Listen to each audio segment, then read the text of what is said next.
इस पानी से तुम तन मन धो लो।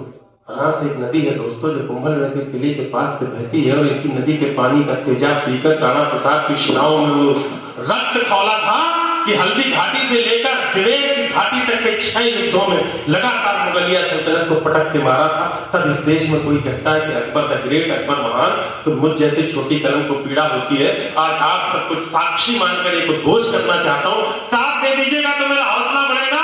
अगर इस देश में पौरुष के नाम पर, पराक्रम के नाम पर, शौर्य के नाम पर और रण कौशल के नाम पर कोई एक व्यक्ति महान था तो वो अकबर नहीं, हमारा महाराणा प्रताप महान था। तब मैं पानी है बनास का, इस पानी से तुम तन मन धो लो। इस बहादुरी की धरती में तुम पौरुष की फसलें बोलो। तुम वीर पुत्र हो वीरों के, वीरों जैसे निर्भय डोलो। बस एक धर्म है देशभक्ति, तुम इसके अनुयायी हो लो।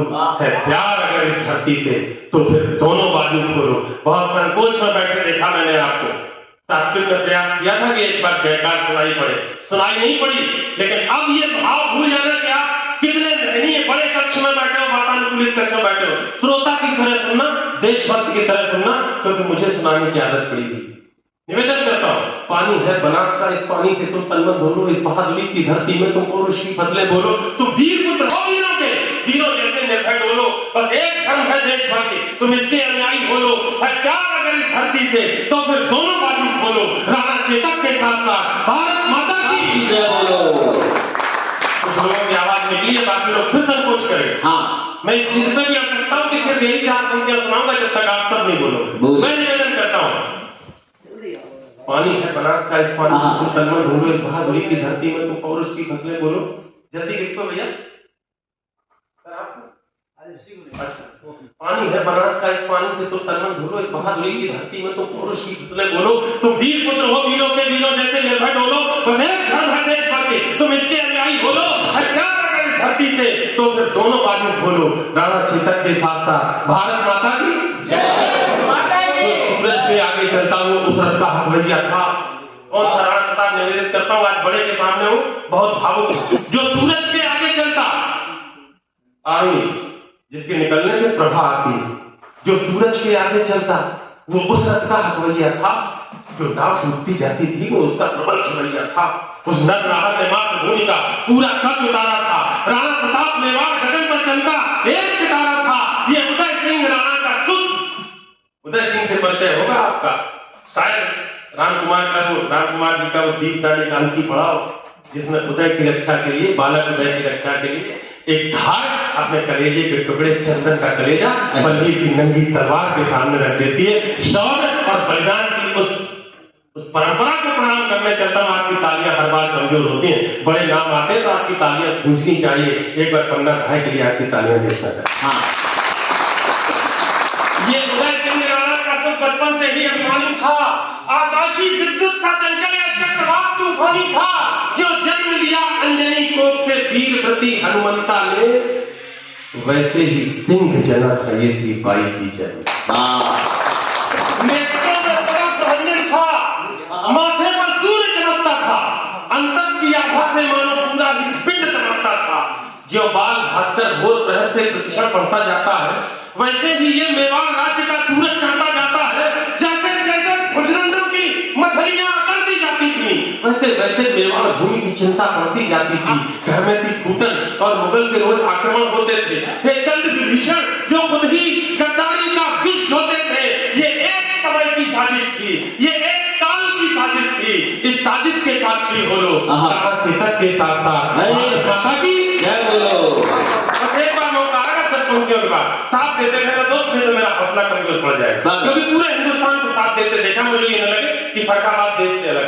मैं कहता हूँ सुनना, मुगलों के राजा अकबर ने षड्यंत्र रचा आघाती, लेकिन प्रताप का तेवर भी तेजाबी था, प्रघाती था। अकबर ने राजा मान सिंह को सेनापति बनवाया था। रजपूती सेना के खिलाफ राजपूतों को भड़काया था। रणक्षेत्र बनी हल्दी घाटी, चतुरंग शत्रु अड़ी हुई, उसके विरुद्ध की राणा की बलिदानी सेना खड़ी हुई। इस बीच युद्ध के शंख बजे। अभी सुशील भैया ने कहा कि फरकाबाद एक अलग ढंग से कविता सुनता है। मुझे बड़े लोगों ने बताया, कोच के कवियों ने, वीर रस के कवियों ने कि अगर आपकी कविता में शब्दों के माध्यम से कहीं तलवारें चमकती महसूस हो जाए, कहीं छुरियों की छाप महसूस हो जाए, कहीं घोड़ों की ताल शब्दों से महसूस हो जाए, तो कविता बड़ी हो जाती है। मैंने प्रयास किया, मुझे पता नहीं बड़ी हो पाई नहीं हो पाई। आज फरका आप तय करेगा अपने हस्ताक्षर से कि मैं ठीक से लिख पाया। मुगलों के राजा अकबर ने षड्यंत्र रचा, आघाती था, प्रताप का तेवर भी तेजाबी था, प्रतिघाती था। अकबर ने राजा मान सिंह को सेनापति बनवाया था, राजपूती सेना के खिलाफ राजपूतों को भड़काया था, रणक्षेत्र बनी हल्दी घाटी, चतुरंग शस्त्र बड़ी बड़ी हुई, उसके विरुद्ध थी राणा की बलिदानी सेना खड़ी। इस बीच युद्ध के शंख बजे, रणढोल बजे, मृदंग बजे, घड़ियाल बजे, घन घन जो झालू युद्ध जंग बजे, बजती तेज तलवार बजी, मुगदर मच्छी तलवार बजे, बंदूकों की शहनाई से, तोपों के मुखर सितार बजे, दोधारी बाती खंड खंड छुरियां छम छम छम छाप बजी। लोग प्रेरित हो जाते हैं, तालियां देते हैं। यहाँ पर मैं मेरे फिर से करता हूँ फरका के बीच युद्ध के शंख बजे, ढोल बजे, मृदंग बजे, घड़ियाल बजे, घन घन जो झालू युद्ध जंग बजे, बजती तेज तलवार बजी, मुगदर मच्छी तलवार बजे, बंदूकों की शहनाई से, तोपों के मुखर सितार बजे, दोधारी बाती खंड खंड छुरियां छम छम छम छाप बजी। गंजन घना झंझन रहा, दुश्मन की गर्दन नाप बजी, हल्कों की डोरी बजी, हाथी बोलते संगठन, घोड़ों की घंटी टन, हाथी का घंटा टन, अरे सिर कटकर गिर जाते थे। अरे भैया बुलाइए 5 मिनट की शेर से कविता। सिर कटकर गिर जाते थे, सिर कटकर, और एक भी शब्द बड़े बड़े झूठ नहीं बोलूंगा। एक जी बहुत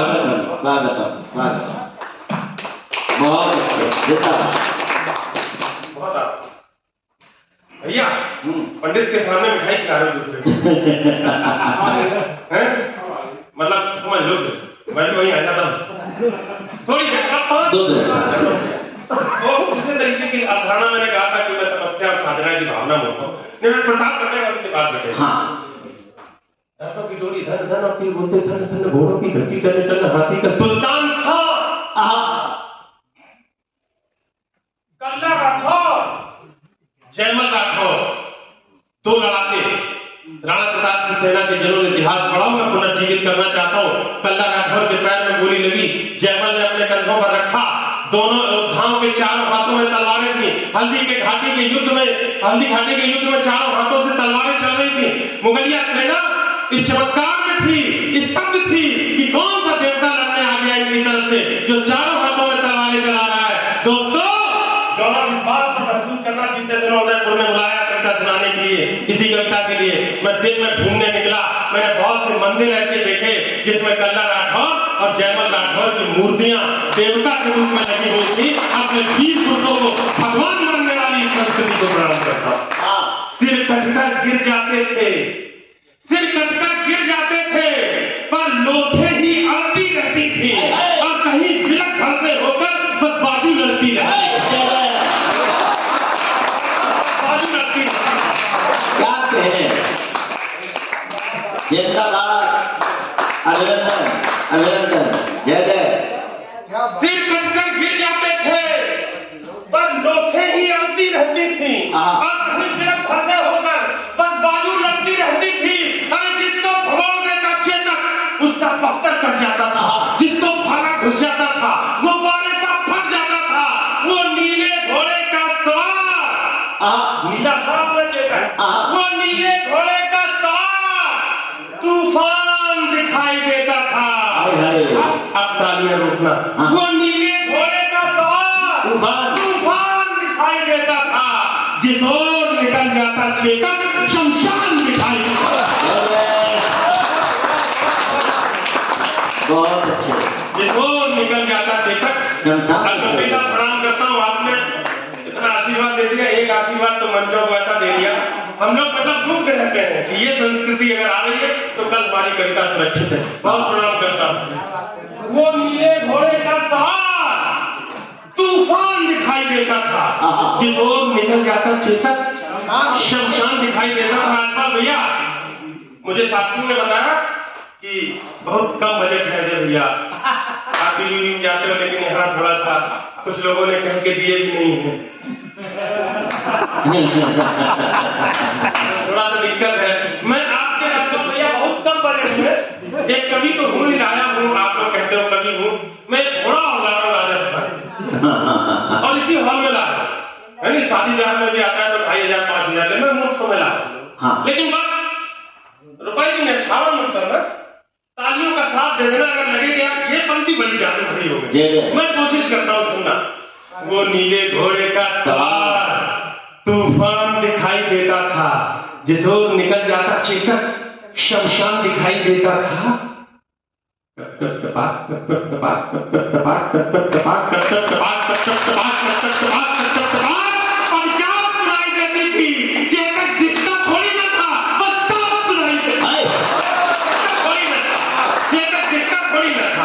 बस टाप सुनाई देती थी। उस नीले घोड़े का कौतुक देखो, अपनी आंखें खोलो। राणा चेतक के साथ साथ भारत माता की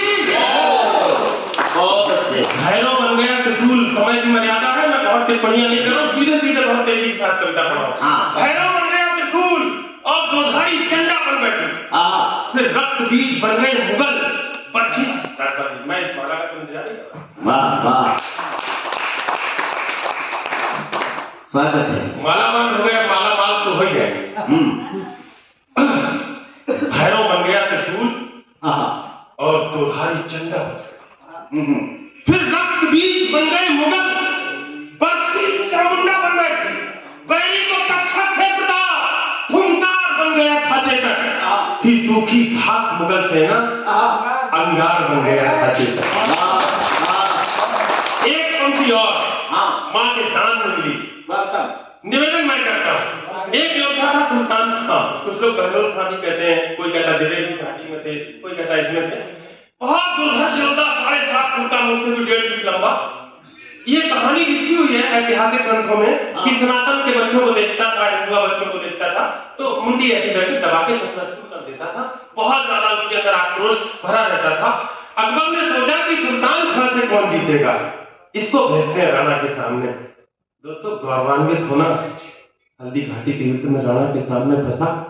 5 मिनट तक राणा ने ऐसे खिलाया जैसे बिल्ली चूहे को खिलाती है। 6वें मिनट में घोड़े से छलांग लगाई, इतिहास गवाह है।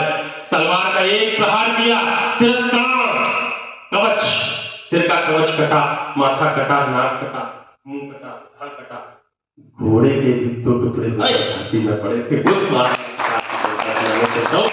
तालियां बंदूक बन जाती।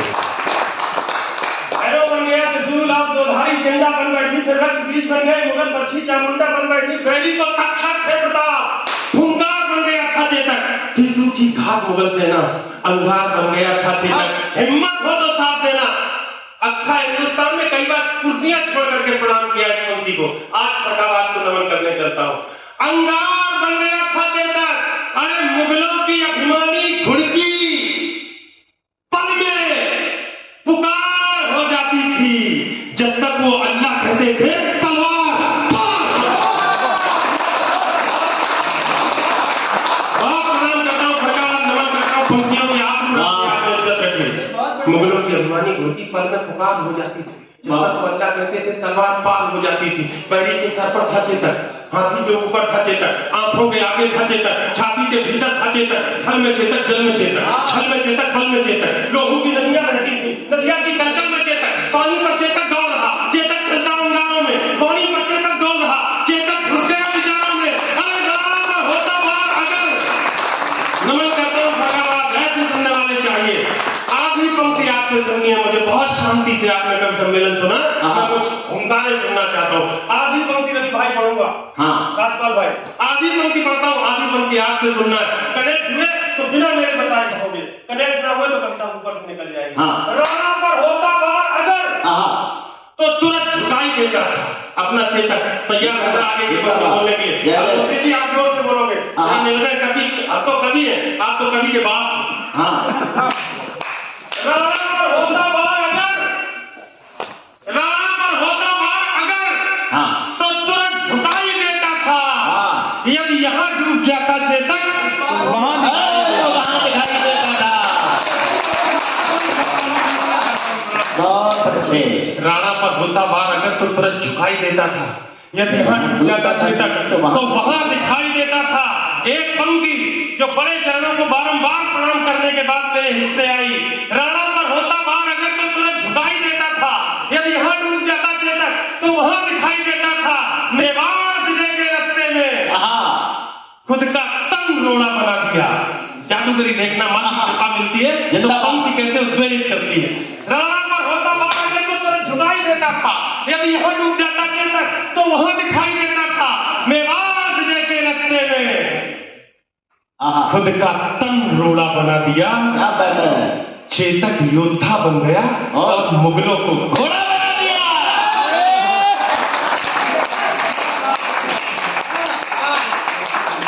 अभिनंदन।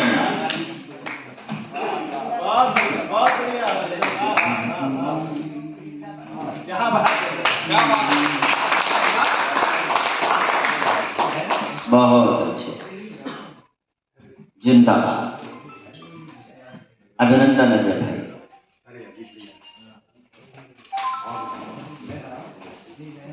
ये अजीत यादव जी हैं,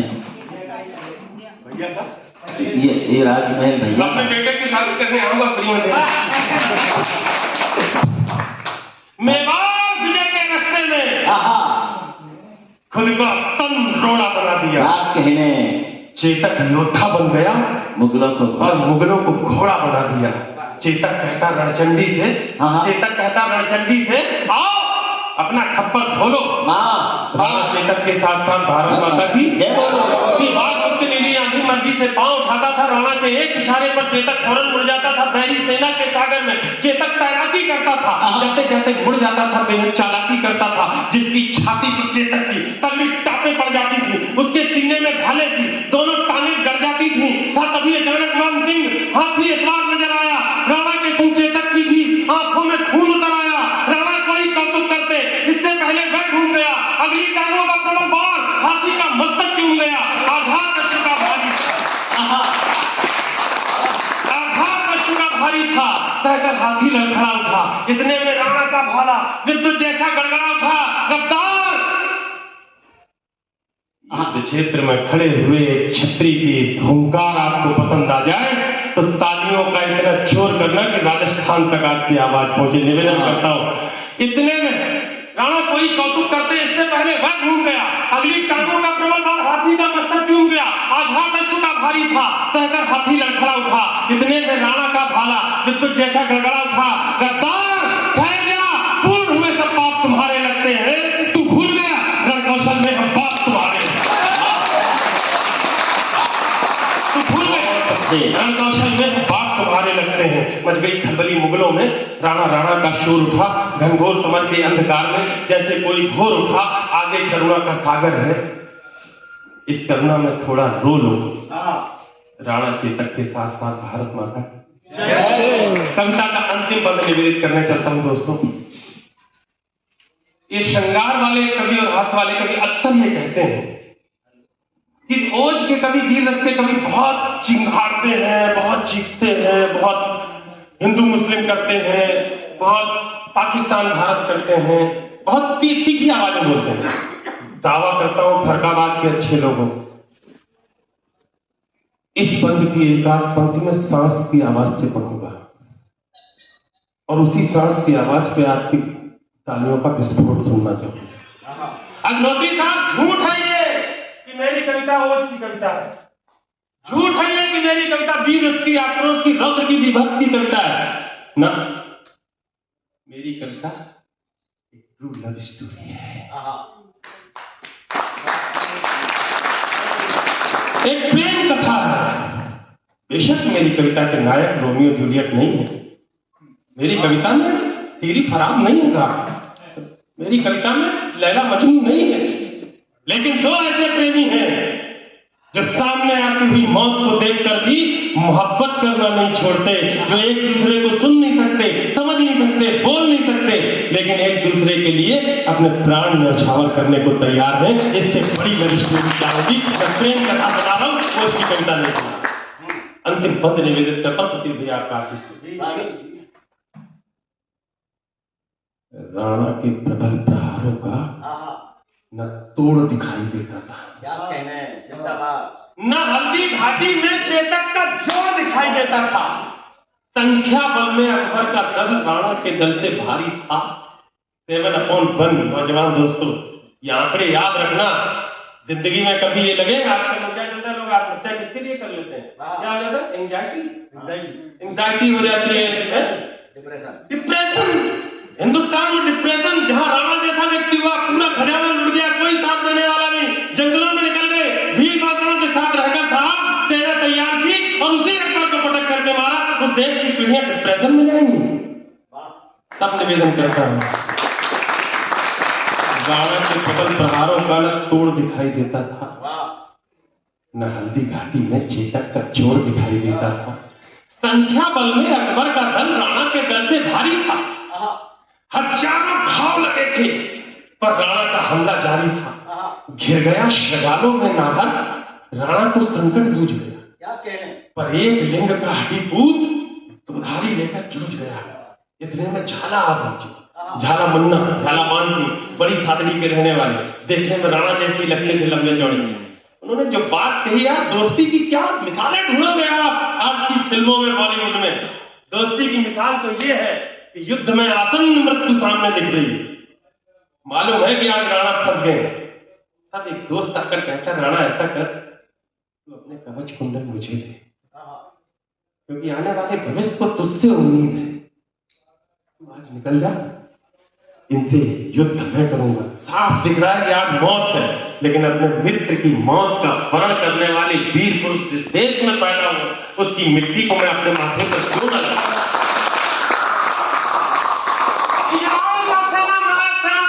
हिंदुस्तान में आकर के सबसे पहले मीडिया से कहा, मुझे मेवाड़ राजस्थान ले चलो, कुंभलगढ़ ले चलो, हल्दी घाटी ले चलो।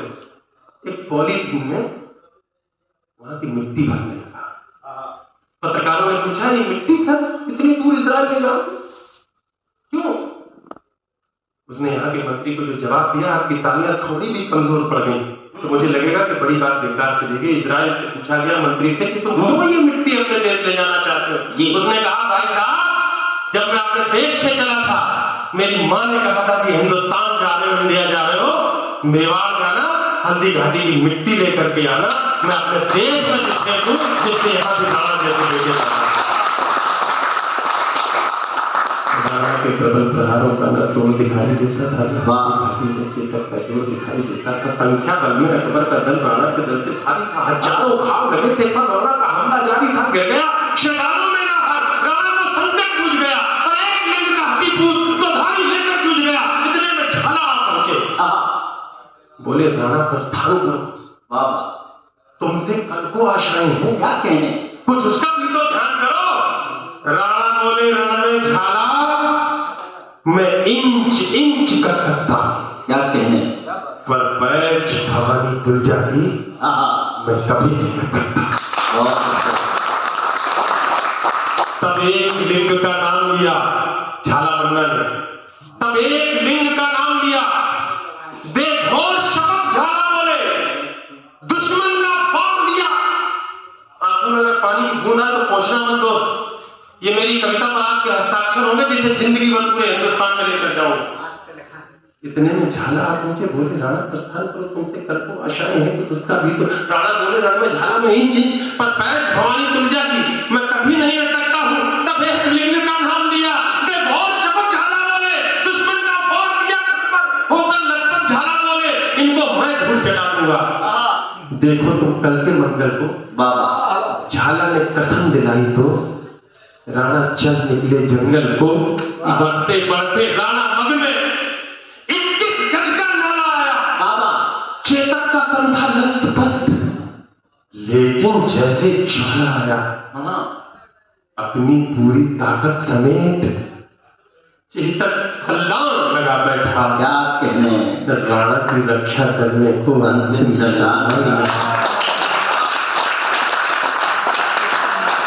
उस नीली भक्ति का पाठ सभी को दिखा दिया। करवट लेकर मैदान शीश राणा चरणों में टिका दिया। फिर लगा अचानक घूटक ने जैसे अपना मुंह खोला। क्या कहने, चलते चलते जैसे शहीद चेतक ने बस ये बोला हो, मालिक मालिक मालिक मेवाड़ घराने का मैं कर्ज चुका कर जाता हूँ। क्या कहने, माथा सहलाकर विदा करो। क्या कहने, मैं फर्ज निभाता हूं।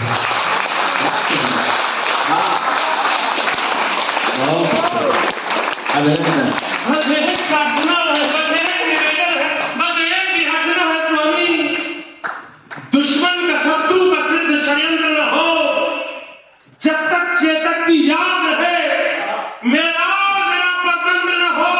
चेतक मेरे बेटे भैया हजार चेतक मेरे बेटे भैया हजार की चीत्कार उठा, चेतक को बाहों में भरकर वो घायल शेर पुकार उठा।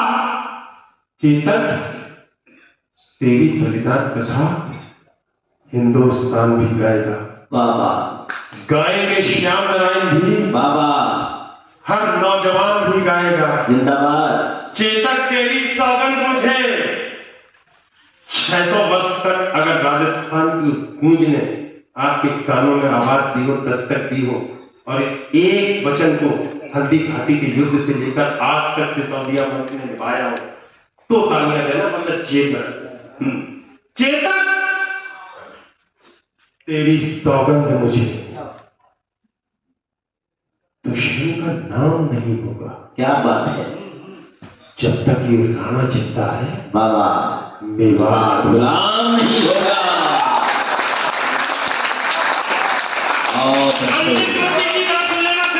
अभिनंदन अभिनंदन। और एक वचन मेरा भी है, अगर आपने स्टैच्यूज देखे होंगे गुरुदेव चेतक के और राणा के, उस स्टैच्यू से एक पंक्ति माने मुझे दिए राजपाल भाई, चेतक तेरी सौगंध मुझे दुश्मन का नाम नहीं होगा, जब तक ये राणा जिंदा है मेवाड़ गुलाम नहीं होगा।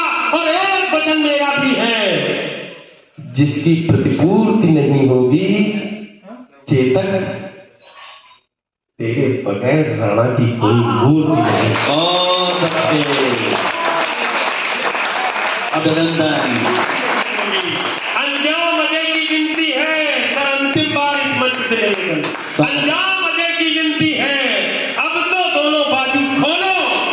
मैं अपने हाथ नीचे नहीं लाऊंगा अगर आपके लिए, अब तो दोनों बाजू खोलो।